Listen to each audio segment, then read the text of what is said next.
welcome back to another day on the Essex Allotment Farm. The job I've got going on this morning, the clue's behind you. I'm having some cow and horse manure dropped off to continue rotting on site. You can see it's pretty warm. I might stick my toes in it as it's freezing out here. But yes, welcome to another one of my daily vlogs. I'll show you this in a little bit more detail in this video and talk to you about what else is going on today. But I hope you enjoyed the new format yesterday. And yeah, this is the way that I'm going to continue. So let's jump straight into the video. I've just jumped in this shed to record this. There's loads going on the farm today. It's like everything's started again after Christmas. So we got a tractor, which I'll show you in a minute, or not a tractor, a digger digging out a pond on my field for water runoff and stuff like that. Or the field I'm using, should I say. We've got tree felling going on. Sorry, I keep looking away from the camera because I'm watching the the digger at the same time as talking. Concentrate. So yeah, tree felling going on in the distance, which you might be able to hear, and I've just been over the other side of the road, which is where I'm storing all my bulk manure, which should be rotting down nicely between now and when I put it all on the beds over the next, well, in a month or so. It's been out rotting without being turned for, you know, 8-9 months, so I'm fairly confident that it isn't going to cause any harm to any plants that get planted in it in the spring if I start putting it in the beds in the next couple of months. So I'm really happy with it. I can't stick around, I've got too much to do to show you it all get delivered, but I'll show you the first load, one of 4 that's being delivered here. And naturally, when you deliver something from another farm to this one, it gets turned, so it's really aiding and turned and repiled, so it's really aiding the decomposition. I will update you today just on my tiny little compost heap that I've got going here, and see what temperatures we're reaching and whether that needs turning as well. So yeah, really busy morning. If you have followed my journey so far, what you'll know is that I also stock a couple of shops with mainly my seasonal vegetables, but if there's specific stuff that customers want that I haven't got in season, I seek it locally from other farmers or distributors and get it into those shops. So this morning I've been to pick up some ginger, which I haven't got in the quantities that I need, to stock up one of the shops, but again, it's local, it's organic, and I've sourced it from who I determine to be trusted suppliers. So yeah, I'm really busy this morning, but I didn't want to fail on the vlog at vlog number 2. So I'll keep going with the journey today, and let me start by showing you this manure.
I've just been and grabbed the thermometer now for a pile of manure this big. This little thing's nowhere near. Let me just get out the steam, it absolutely stinks. This thing's nowhere near deep enough to get in here, but I'm just intrigued, just for my own benefit really. I'm going to be sticking this in my own little compost pile later, which I anticipate it not to move really. I'll be lucky if it moves at all. But I'm interested to see what this is, so let's have a look. Oh my life. Hold on, let me show you. So I'm just letting the thermometer get cold again, because I want to show you how quickly this is around. So all I'm doing is touching the end. Oh, let's get that in. Look at that, flying round. We're in the too hot stage at the moment, but that's good because it's got a couple of months left yet to carry on breaking down that I can work with. I can add other carbon materials to it. I can definitely work with that. So yeah, I'm happy with that. And 4 more to go though. I definitely meant 3 more loads to go and not 4. That's what I mean about these vlogs being a little bit cruder and less editing and more just me filming stuff.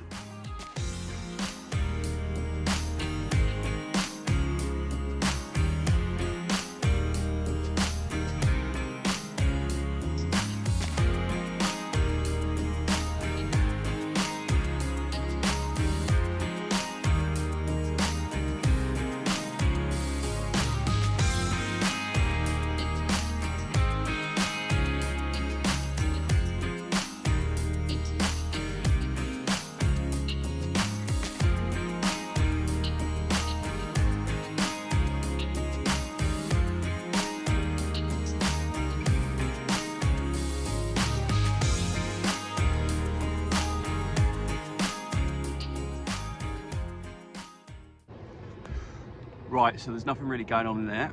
The pile is already halved in size, so I'm going to flip it, and it's a bit small, but what I'll do is bring some of the manure that you've just seen down from up there to give it a bit of acceleration and add some heat to it, and we'll see how we get on. So let me just turn it in first.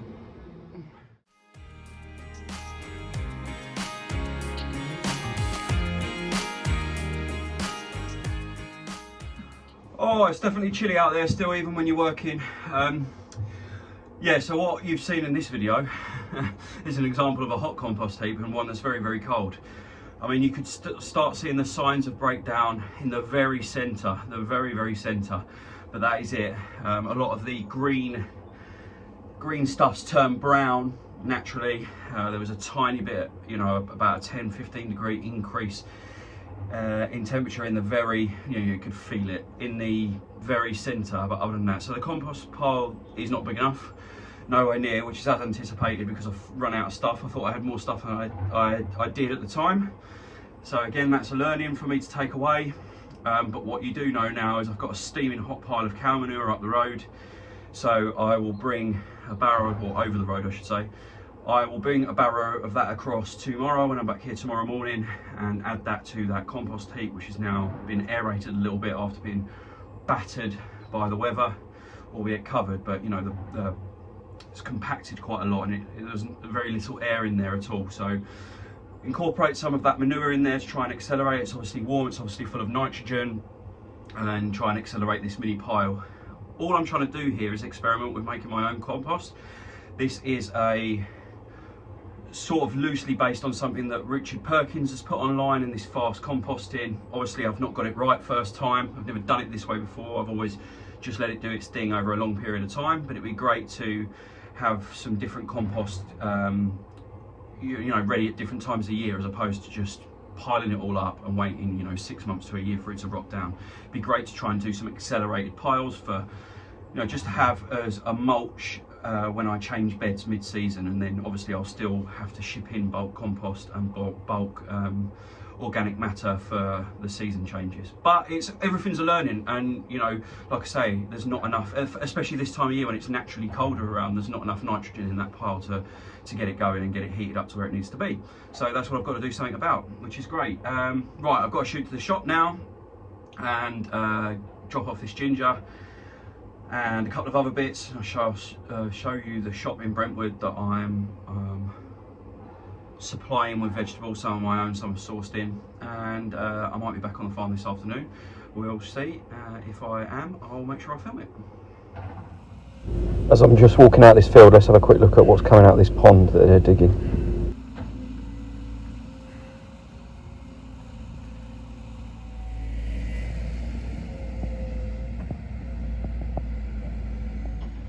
Although this topsoil is going back in the bottom of the pond once the clay has been dug out, what's really, really encouraging to see from my aspect, this being in the very corner of the field that I'm in, is the quality of the soil. You know, I am gobsmacked how much you know, organic matter there is. I thought it'd be a hell of a lot more clayey than this based on what I've seen in the area that I've been dealing with. But, you know, using regen ag principles, I've not really been digging. So what's great to see is, I mean, it's not brilliant, don't get me wrong, it's still heavy, but I'm really pleasantly surprised by the quality of stuff that's coming out of the ground when they're digging this pond. So, you know, it gives me half a chance to grow some decent vegetables in this field, I guess.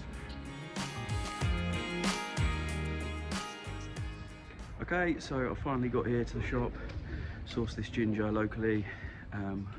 They manipulate the conditions to grow it, but other than that, it's natural and organic. I'm here just to drop off at the shop. Customers, quite a few customer requests for ginger, so here it is. Let me show you.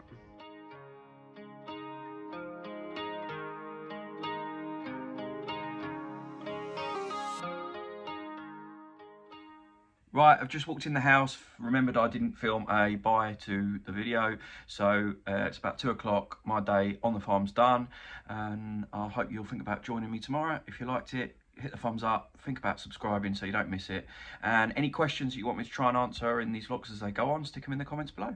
Have a great day.